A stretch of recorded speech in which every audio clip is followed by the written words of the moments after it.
হ্যাঁ বন্ধু, দোকান দেখেছিস তো? আমি কিন্তু দেশ থেকে 1 মাস পর ফিরে তোর দোকানে লাগবো, ঠিক আছে?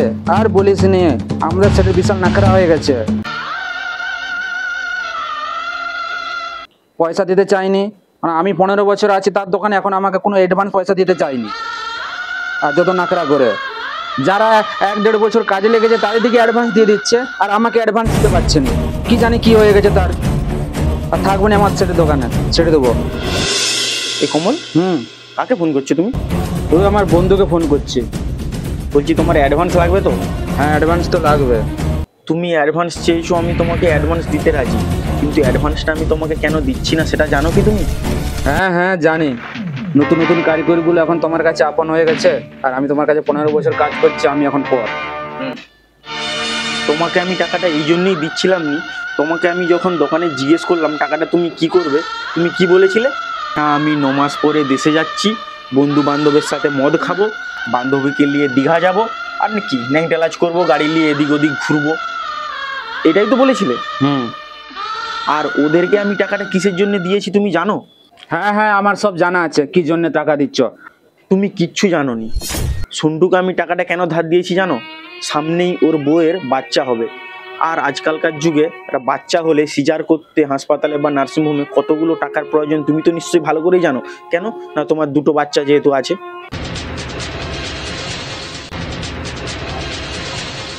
আর কালোজামের কথা যদি বলি, কালোজাম তো তোমার শিষ্য, ওকে ফোন করে জিজ্ঞেস করবে ওর ফ্যামিলিতে এখন কি চলছে। ওর বাবার প্রচণ্ড শরীর খারাপ, বড় ডাক্তার দেখাতে 50,000 টাকার প্রয়োজন। ওরা হাতা হতা থেকে 30,000 টাকা জোগাড় করতে পেরেছে, আর 20,000 টাকা কম পড়ছে। সেই জন্য আমাকে ফোন করেছিল যে 20,000 টাকা লাগবে, সেট দিতে পারবে? আমি ওই জন্য ওকে এক কথায় টাকাটা পাঠিয়েছি। আর তুমি কিনা কোনো জিনিসটা ভালো করে খুঁটিয়ে না দেখে আমার দোকান ছেড়ে দিবে বলছো, এটাই তোমার ব্যবহার, তাই তো? আর তুমি সেই সব কথা ভালো করে খুঁটিয়ে না দেখে কি বলছো, তোমার দোকানে আমি থাকবো নি, তোমার দোকান ছেড়ে আমি চলে যাব। আরে তোমাকে তো টাকাটা আমি এই জন্যে দুবনি বলেছিলাম যে ফালতু খরচা করে উড়িয়ে দেবে, ভালো কোনো কাজে লাগাতে পারবে না টাকাটা। আজকে তোমার ফ্যামিলি সুস্থ আছে, তুমি সুস্থ আছো, ভগবান না করুক হয়তো কারোর কিছু একটা হয়ে গেল, তখন তুমি কোথায় চাইবে টাকা, কার কাছে হাত পাতবে? তখন এই সেটকেই তো চাইবে। আমি যদি তোমাকে এখন 1 লাখ টাকা বা 1.5 লাখ টাকা বা 50,000 টাকা যাই কিছু হোক না কেন অ্যামাউন্ট একটা ধার দিয়ে থাকি, পরে আবার যখন তুমি কোনো বিপদের সময় আমাকে চাইবে, তখন কি আমি আর তোমাকে ধার দেব? তখন তোমার অবস্থাটা কি হবে কোনোদিন ভেবে দেখেছো? যাই হোক, সেই সব কথা বাদ দাও। তুমি যখন সিদ্ধান্ত নিয়েই নিয়েছো আমার দোকানে আর থাকবে না, তাহলে আর তোমাকে বেশি কিছু বলে তো আমার লাভ নেই। তোমাকে একটাই কথা বলি, তোমার মাইনের পয়সা আমি হিসাব করে রেখে দিয়েছি, আর তোমার কত টাকা অ্যাডভান্স লাগবে, 20,000 না 50,000 না 1 লাখ, সেটাও নিয়ে যেও, ঠিক আছে?